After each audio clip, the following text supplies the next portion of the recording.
Hey everybody, it's time for our yearly review of FERPA, everyone's favorite.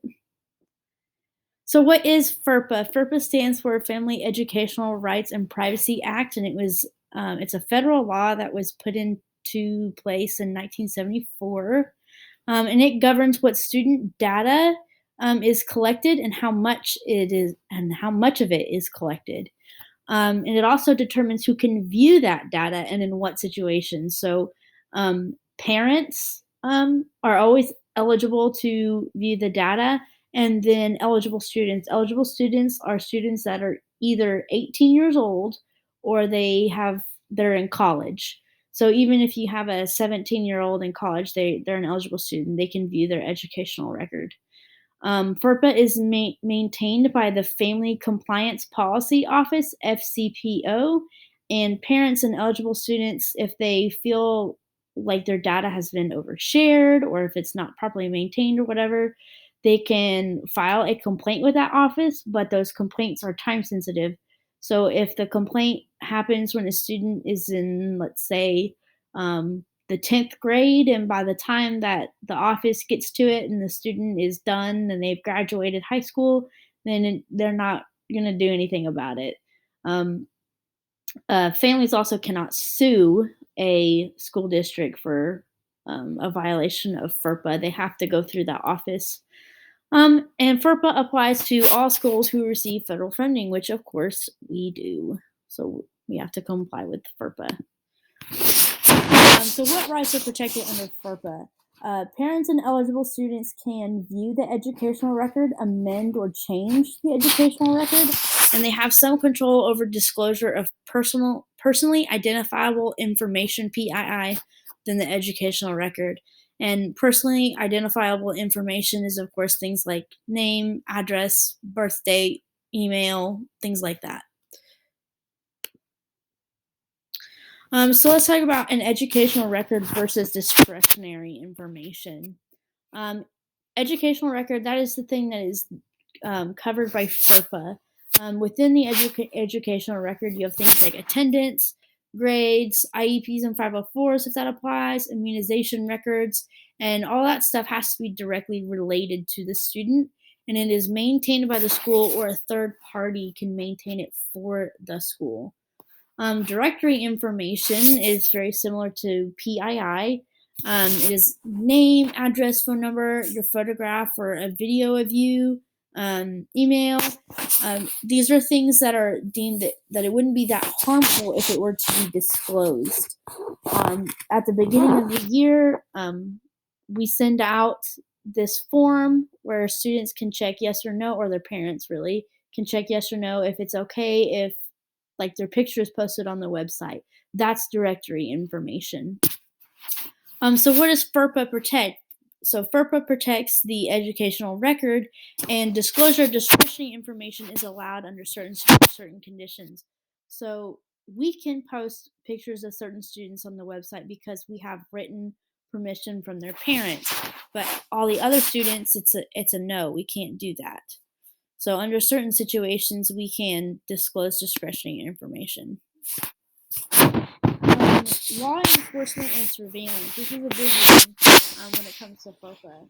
So ICE, that's like Border Patrol and undocumented students. So ICE can have access to directory information in certain cases. Okay, they can't just have unfettered access. You can't just give them all the names and addresses of kids just because they want it willy-nilly. They need to have some sort of court order. Um, School resource officers are also not required to report undocumented students. They're not required by law. And schools cannot inquire about citizenship status when enrolling a student. That's not legal. Schools obviously need to ask about where they live to determine if they live in district, but we're inquiring about citizenship. That's not legal. You can't do that. Subpoenas and court orders are obviously exceptions. So police can view educational records only with subpoenas or a court order. School should ask for one when confronted by law enforcement. You should not just give them access. That would be illegal. And this, of course, applies to ICE as well. Surveillance images count as an educational record, and they can be viewed by parents. You can't deny a parent looking at the like surveillance camera if they ask for it, especially if a student is accused of doing something that got them in trouble. And if they ask to see that footage, you need to show it to them. And it's not in the educational record if the student is incidentally part of the image. So a if you're looking at a surveillance camera footage of like a hallway and the Sally is in the main frame of the picture, but Billy Bob is off in the corner, it's not that image is not going to be in Billy Bob's educational record because he's not really part of the image. He's not the focus of it. Images are also not educational record if it's maintained by law enforcement. So if we get a school resource officer and they are the ones that maintain the cameras, then it's not educational record. It's public information at that point. In schools, if we do decide to install more surveillance cameras, we should notify stakeholders in use of cameras. And of course, kids have the right to some reasonable amount of privacy. We shouldn't put them in locker rooms for obvious reasons, but in places like the hallways and like the library, that would make sense. So plans for digital tools. So schools mostly offer records digitally now, and of course they may have those records to third parties. The fact that we digital makes us hackers. These are easy to infiltrate in places like banks. Um, so when we collect things like, I don't know, like a social security number, we have to make sure, either we or the third party who takes care of it, we have to make sure that that is protected, or students can become easy victims of identity theft. Certain websites that we might use, they might be free, but they are getting their money by collecting and selling data on students. And so whenever we start to use a new website, we need to see if they collect any data on students and how that data is used. Things like their email addresses, names, where they live, phone numbers, any of that stuff. That all that stuff can be sold to other places for money. Um, and accountability wise, all of that is our responsibility. Third parties should abide by FERPA as if they were the school. So if some other party keeps track of our data, they have to abide by FERPA. Even though they're not a school, they have to abide by FERPA. And it's their responsibility to safeguard data, but ultimately it's the school's job to hold them accountable. Um, so really, the buck stops with us. We have to make sure that everyone is accountable. Some common mistakes when it comes to FERPA, like we just talked before, is allowing vendors unfettered access, allowing vendors to collect data without really knowing what they're going to do with it, denying a parent or eligible student access to their educational record for whatever reason, or giving access to parents of a post secondary student. We don't really have to worry about that because we're K 12.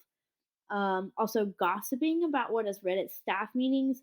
So if you're in an IEP meeting and you see something on the IEP, you can't go um, tell someone outside of the school about that. The IEP, obviously, anyone in the school can view that, but if you go and tell your spouse or your friends about what was on the IEP, then that is a violation of FERPA. Social media is also really big. There's nothing on social media is private. You can't expect anything that you post is not going to get out there. So you need to be careful about what you post. Um, and disclosing discretionary information without proper steps. So a lot of teachers might have like a personal website for their classroom. You cannot photograph a student, you cannot put their names on your website without getting permission from those parents. So you need to make sure that you've got all that permission sorted out before you do any of that stuff. And then storing student data longer than necessary. There's no timeline for when you need to delete student data, but you should not hang on to it for longer than necessary, because the longer that you hang on to it, the more likely that it is to get stolen by someone else, or it's more likely to get mishandled some way or somehow. It's best to delete it as soon as you don't need it. And then speaking of deleting, this is so when it comes to deleting data, there's no specific legal requirement stated in FERPA. Like, it doesn't tell you how long you need to do it, how long you need to wait to do it, or how to do it, but it does say it can't be deleted if there's an outstanding request to view the educational record. So if a parent wants to see a student's disciplinary record and you know there's something bad in it, you can't delete it before they are allowed to view it. So there's there's that. Um, Obviously, like there's some contingency in there. If a parent is asking about a student who graduated 10 years ago, obviously, hopefully that data is already deleted, but you can't delete it if someone's asking to view it. If it hasn't already been deleted. When it comes to deleting digital files, it's extremely difficult. Um, Anyone with enough skill can collect data from files that have been put underwater, smashed, caught on fire. Physical destruction of a digital device is not enough. So even if we thought that throwing our computers underneath a truck and running it over about 10 times would do the trick, it's not good enough. Also, move to trash does nothing either. Moving it to trash just honestly removes something off of the desktop. So if you have a list, like a file, like on my computer, I have a file of students' scores from a standardized test. If I just move that to trash, that's not good enough to delete that data. Um, it just doesn't do anything. It would be really easy for me to remove that from the trash and put it back on my desktop. And how you delete digital files depends on the sensitivity of the data. So if you have a file of social security numbers versus my file of like test scores, it's not really the same. Um, Obviously, the social security numbers are way more sensitive material than state test scores. But to really delete data, wiping the hard drive is the best. And there's several different ways that you can do that. Don't ask me; I'm not a technical expert, but just wiping the hard drive is the best way to do that. But when it comes to physical files, this is a lot easier. Use a crosscut shredder. Don't just use like a linear shredder that cuts one way. Use the crosscut shredders, incinerators, and pulverizers. Those are all easy ways to delete physical files. Um, if you have any other questions, feel free to email me. Um, or you guys know where my room is. These are all the references that are used throughout this presentation. If you have more questions, you can also look these up yourself and read through them. Thank you guys for listening.